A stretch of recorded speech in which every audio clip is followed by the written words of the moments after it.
Movie start होती है और हम एक छोटी लड़की जेनी को देखते हैं जो अपने फादर के बनाए हुए पपेट्स के साथ खेल रही थी। लेकिन तभी उसे एक छोटी सी चिड़िया दिखाई देती है। उसे पकड़ने के लिए वो विंडो के पास आती है। अब यहाँ से सीन शिफ्ट होकर जाता है जेनी के फादर जेफ पर और उसकी बेबी सिटर समैंथा पर। यहाँ हमें पता चलता है कि जेनी के फादर जेफ असल में एक कॉमिक आर्टिस्ट है और उनकी बनाई हुई कॉमिक्स और कैरेक्टर्स को देखकर समैंथा काफी इम्प्रेस है। इसके बाद हम दोबारा से जेनी को देखते हैं जो विंडो से बाहर देख रही थी। जिससे पहले तो वो चिड़िया कहीं भी दिखाई नहीं दे रही थी, लेकिन फिर अचानक से वो चिड़िया उसके सामने आ जाती है, जिसकी वजह से जेनी डर जाती है और नीचे गिर जाती है। अब उसके गिरने की आवाज सुनकर जेफ और समैंथा के साथ साथ जेनी की मदर भी उसके पास आ जाती है। वो लोग देखते हैं कि जेनी के फोरहेड से खून निकल रहा है, जिसकी वजह से उसके पेरेंट्स यानी जेफ और उनकी वाइफ काफी परेशान हो जाते हैं। तब जेनी की मदर समैंथा को डांटते हुए उसे कहती है कि इसमें तुम्हारा कसूर है, तुम्हारी वजह से हुआ है ये सब कुछ, क्योंकि तुम इसकी बेबी सिटर हो, इसका ख्याल रखने की जिम्मेदारी तुम्हारी है। इस बात पर जेफ अपनी वाइफ को समझाते हुए उसे चुप करवाने की कोशिश करता है, लेकिन उसकी वाइफ जेफ पर भी गुस्सा होते हुए उसे कहती है कि खुद तो तुम सारा दिन काम करते रहते हो, लेकिन उससे हमें तो कोई फायदा नहीं है क्योंकि उसके कौन सा तुम्हें पैसे मिलते हैं। अब यहाँ पर हमें पता चलता है कि जेफ असल में जॉबलेस है, यानी अभी उसके पास कोई भी काम नहीं है। अगले सीन में जेनी की मदर उसे हॉस्पिटल ले जाने लगती है, लेकिन जब जेफ भी उनके साथ जाने के लिए कहता है तो उसकी वाइफ उसे मना कर देती है। अब क्योंकि उन दोनों की बनती नहीं थी इसीलिए उनकी डिवोर्स हो जाती है। इसीलिए अब वो दोनों ही जेनी की कस्टडी के लिए काफी परेशान हैं। इसी बीच जेनी के ग्रैंडफादर कहते हैं कि मैं नहीं चाहता कि मेरी ग्रैंड डॉटर के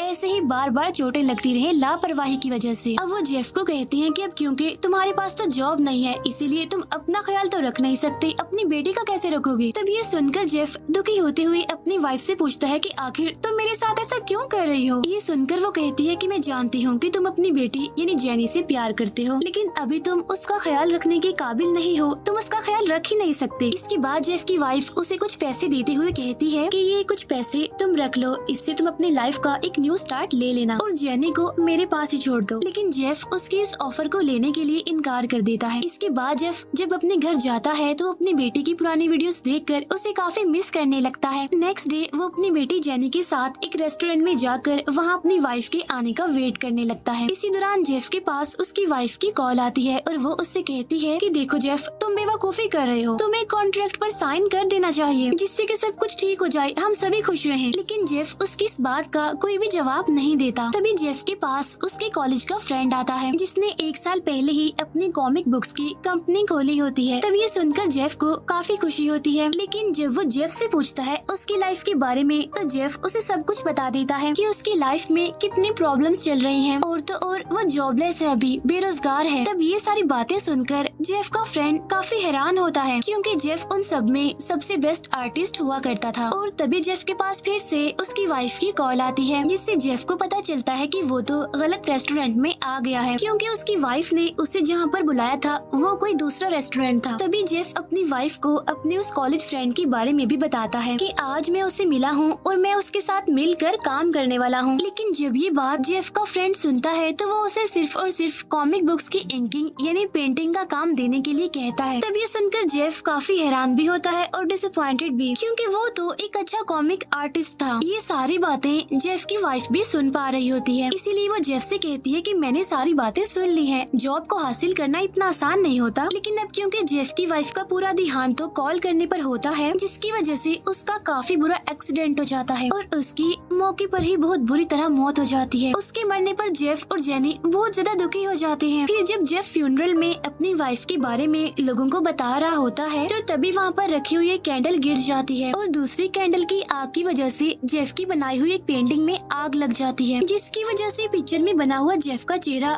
बुरी तरह से खराब हो जाता है। इसी दौरान समैंथा फायर एक्सटिंग्विशर की मदद से आग को बुझा देती है। फिर जेनी के ग्रैंडफादर जेफ से मिलते हैं और उससे बताते हैं कि जिस गाड़ी ने मेरी बेटी और तुम्हारी वाइफ को हिट किया है उसका अभी तक पता नहीं चला, लेकिन सबको लगता है कि ये कोई एक्सीडेंट नहीं बल्कि ये एक मर्डर है जिसे कि एक्सीडेंट बना दिया गया है।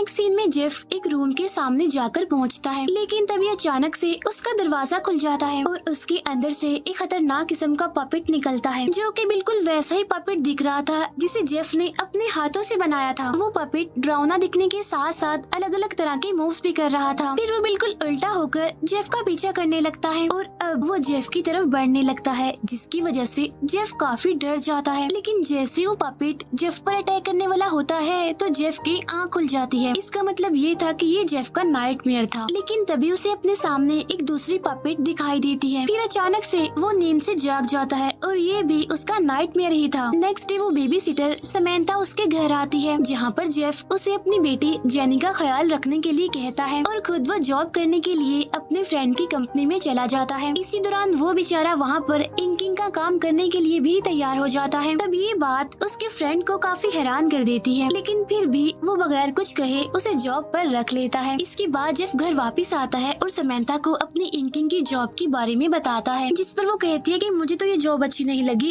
क्योंकि ये जॉब आपके लिए नहीं बनी है, क्योंकि आप ज्यादा अच्छा डिजर्व करते हैं। वजह ये है कि आप एक काफी अच्छे आर्टिस्ट हैं। तब ये सुनकर जेफ कहता है, लेकिन पेंटिंग का काम तो मैं घर में भी कर सकता हूँ, जिसका फायदा ये होगा कि साथ साथ मैं अपनी बेटी का भी ख्याल रख सकूंगा, वो मुझसे दूर नहीं होगी। इसी दौरान समंथा जेफ को काफी इंसिस्ट करती है कि आप जेनी को उसके ग्रैंडफादर के घर ही छोड़ आए, लेकिन जेफ इस बात के लिए साफ इनकार कर देता है और कहता है कि नहीं, मैं ऐसा नहीं कर सकता, क्योंकि मैं अपनी बेटी से बहुत प्यार करता हूँ और वो मेरे साथ ही रहेगी। अब जब रात को जेफ काम कर रहा होता है तो उसे कुछ अजीब महसूस होने लगता है और उसे ऐसा लगता है कि कुछ तो अजीब है, कुछ तो गड़बड़ है और उसे खुद पर कंट्रोल भी नहीं रहा। इसीलिए वो जाने अनजाने में अपनी डायरी पर एक खतरनाक घोस्ट की पेंटिंग बना देता है और तभी उसके पास जेनी आकर कहती है कि पापा, मुझे बहुत डर लग रहा है, मुझे ऐसा लगता है कि मेरे कमरे में कोई है। लेकिन जब चेक करने के लिए जेफ वहाँ पर जाता है तो उसे तो वहाँ पर कोई भी दिखाई नहीं देता। इसीलिए वो जेनी को अपने बिस्तर पर लेटने के लिए कहता है और तभी जेनी जेफ से पूछती है कि पापा,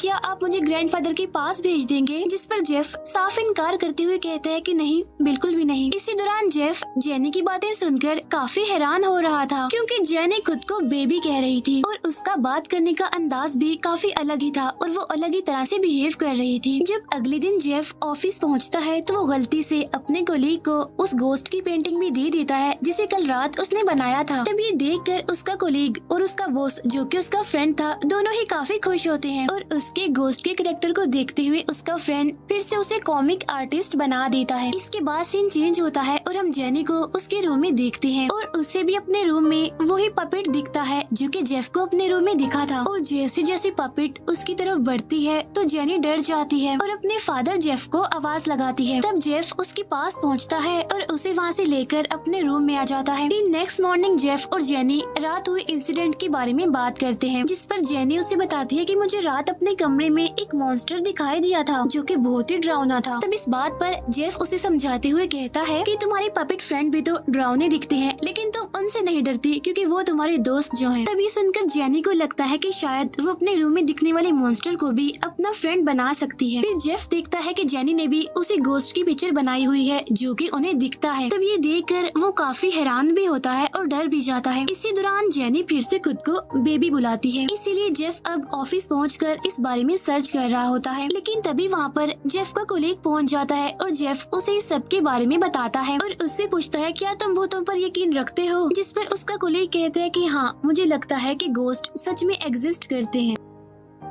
उसी टाइम उनके ऑफिस की एक लड़की आकर जेफ को बताती है कि एक अमीर बूढ़ा आदमी आपके बारे में पूछने के लिए यहाँ पर आया था। तब उसके बारे में सुनकर जेफ फौरन समझ जाता है कि वो कोई और नहीं बल्कि जेनी के ग्रैंडफादर हैं। इसीलिए वो फौरन उनसे मिलने के लिए उसके पास पहुँचता है। तो अब यहाँ पर पता चलता है कि असल में जेनी के ग्रैंडफादर को ये शक है कि उनकी बेटी को मारने वाला कोई और नहीं बल्कि जेफ है, यानी कि उसने ही अपनी वाइफ को मार दिया। इसके बाद हम देखते हैं कि जेफ जब अपने घर वापस आता है तो समंथा उसे ड्रिंक देती है और उससे रिलेशनशिप बनाने की कोशिश करती है। तब इस बात से जेफ काफी हैरान होता है और ऐसा करने से मना कर देता है, जिससे समंथा को काफी बुरा भी लगता है और एम्बेरसमेंट भी होती है, जिसकी वजह से वो वहाँ पर नहीं रुकती और वहाँ से चली जाती है। फिर हम देखते हैं कि जेफ रात को जब काम कर रहा होता है तो उसने असल में जेनी के रूम में कैमरा लगा दिया था, जिसमें वो देखता है कि जेनी के रूम में वही ड्राउनी पपेट है जिसे वो मॉन्स्टर कह रही थी, यानी कि जो उन दोनों को ही दिखाई दे रही थी। उसे देखकर जेफ काफी डर जाता है और फौरन जेनी के रूम में जाता है, लेकिन वहाँ पर उसे कोई भी दिखाई नहीं देता। इसी दौरान हम जेफ के पीछे नोटिस करते हैं कि वहाँ पर छोटे छोटे पपेट्स मूव कर रहे हैं। फिर जब वो विंडो से बाहर देख रहा होता है तो हमें कमरे में कोई दिखता है जिसने कि अपने ऊपर चादर ली हुई थी, और जब जेफ चादर हटाकर चेक करता है तो उसे पता चलता है कि ये कोई और नहीं बल्कि ये तो जेनी है। फिर जेनी जेफ से पूछती है कि पापा बताएं मामा कहाँ हैं? जिस पर जेफ कहता है कि यहीं पर है, वो तो हमेशा ही हमारे साथ है। फिर जब जेफ ऑफिस के लिए जा रहा होता है तो उसे बस में फिर से वही पपेट दिखती है जो कि उस पर अटैक करने की कोशिश भी करती है, जिससे जेफ तो बहुत डर जाता है। फिर हम समंथा को देखते हैं जो कि जेनी को ढूंढते हुए एक रूम के पास पहुंचती है, जहां पर उसे जेनी की आवाज सुनाई देती है, इसीलिए वो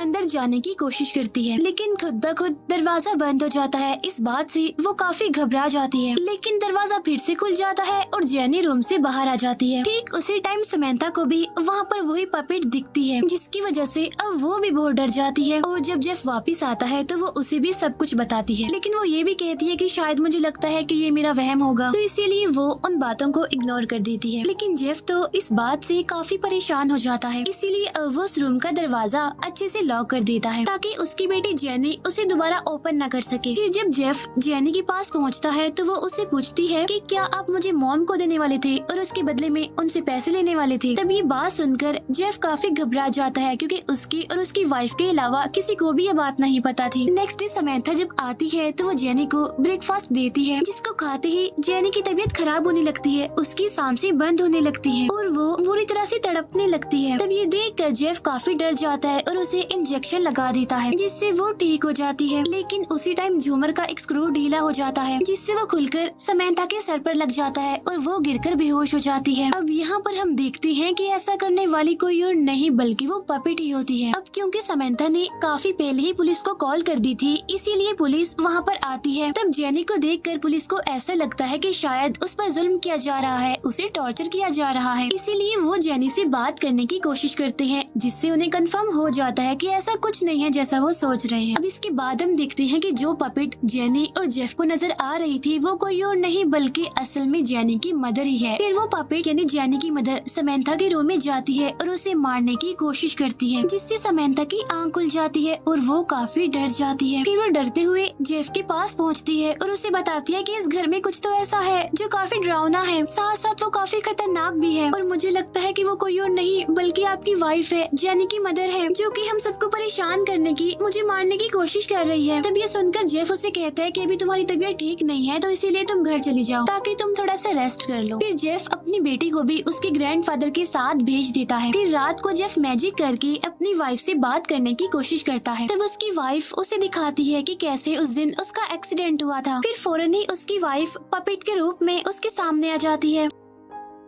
यहाँ पर जेफ उसे समझाता है कि देखो ऐसा मत करो, जेनी हमारी बेटी है। अगले दिन हम जेफ को देखते हैं जो कि अपनी बेटी की कस्टडी में गया होता है। इसी दौरान बातों बातों में वो जेनी के ग्रैंडफादर को कहता है कि मैं जानता हूँ कि आप अपनी बेटी से बहुत प्यार करते थे, लेकिन इस वजह से प्लीज आप मेरी बेटी को मुझसे दूर तो मत कीजिए, क्योंकि वो तो पहले ही अपनी मॉम को खो चुकी है और मैं नहीं चाहता कि अब वो अपने डैड को भी खो दे। फिर जेनी के ग्रैंडफादर जेफ से मिलते हैं और उसे बताते हैं कि पुलिस को वो गाड़ी मिल गई है जिससे तुम्हारी वाइफ का यानी मेरी बेटी का उस दिन एक्सीडेंट हुआ था, इसीलिए बहुत जल्द अब ड्राइवर का भी पता चल जाएगा। तब इस बात से जेफ काफी खुश होता है। फिर वो जेफ से ये भी कहते हैं कि मैं 1 घंटे में जेनी को लेकर तुम्हारे घर पहुंच जाऊंगा, जिससे हमें पता चलता है कि उस पर जेफ की बात असर कर गई है और वो उसकी बात मान गया है, यानी उसने जेनी की कस्टडी जेफ को ही दे दी है। इसके बाद जब जेफ ऑफिस पहुँचता है तो हमें पता चलता है कि वो अब दूसरे स्टेट में मूव करने वाला है, और इस बात से वो बहुत ज्यादा खुश है, यानी वो अब अपने फ्रेंड की कंपनी की दूसरी ब्रांच में काम करेगा। उसी टाइम वहाँ पर उसके कॉमिक बुक के बनाए हुए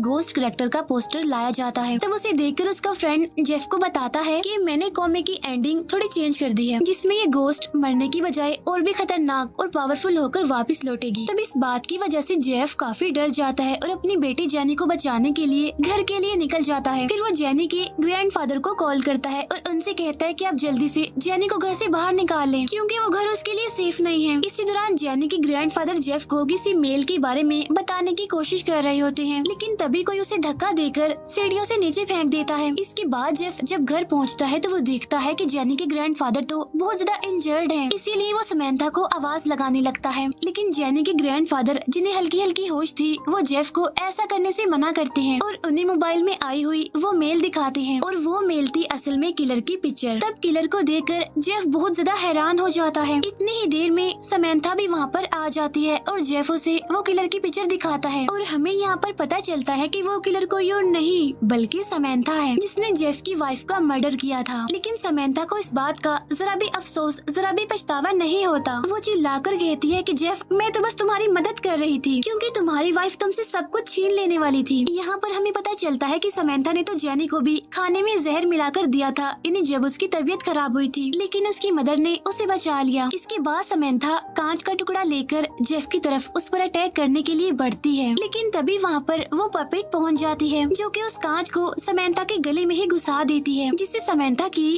काफी बुरे तरीके से मौत हो जाती है। इसके बाद वो पपेट जेफ पर भी अटैक करने की कोशिश करती है, लेकिन जेनी उस पपेट को ऐसा करने से मना कर देती है। फिर जेनी बहुत ज्यादा डर जाती है और विंडो के पास जाकर बैठ जाती है। इसी दौरान वो रो भी रही होती है और कहती है कि मुझे आप दोनों का लड़ना बिल्कुल भी पसंद नहीं है, यानी यहाँ वो अपने पेरेंट्स को कह रही थी। यहाँ पर जेफ जेनी को समझाता है और उसे नीचे उतारने की कोशिश करता है, लेकिन तभी वो दोनों बाप बेटी ही विंडो से नीचे गिर जाते हैं। इसी दौरान जेफ को जेनी के साथ गुजारे हुए सारे मोमेंट्स याद आने लगते हैं, लेकिन जब जेफ की आँख खुलती है तो वो देखता है कि वो दोनों ही बिल्कुल सही सलामत हैं, क्योंकि उन्हें तो जेफ की वाइफ ने यानी जेनी की मदर ने बचा लिया था। इसके बाद जेफ की वाइफ भी वहाँ से चली जाती है क्योंकि अब उसने अपना बदला जो ले लिया था समंथा को मारकर। अब यहाँ पर हमें पता चलता है कि असल में समंथा ने जेफ की वाइफ को क्यों मारा। असल में वो जेफ को पसंद करती थी और उसके साथ ही अपनी लाइफ गुजारना चाहती थी, लेकिन जो उसके इरादे थे, उसका मकसद था, वो बिल्कुल भी ठीक नहीं थे, जिसकी वजह से लास्ट में उसे वही मिला जो कि वो डिजर्व करती थी, यानी कि मोरल उसकी मौत का। और इसी के साथ ही ये मूवी यहीं पर एंड हो जाती है।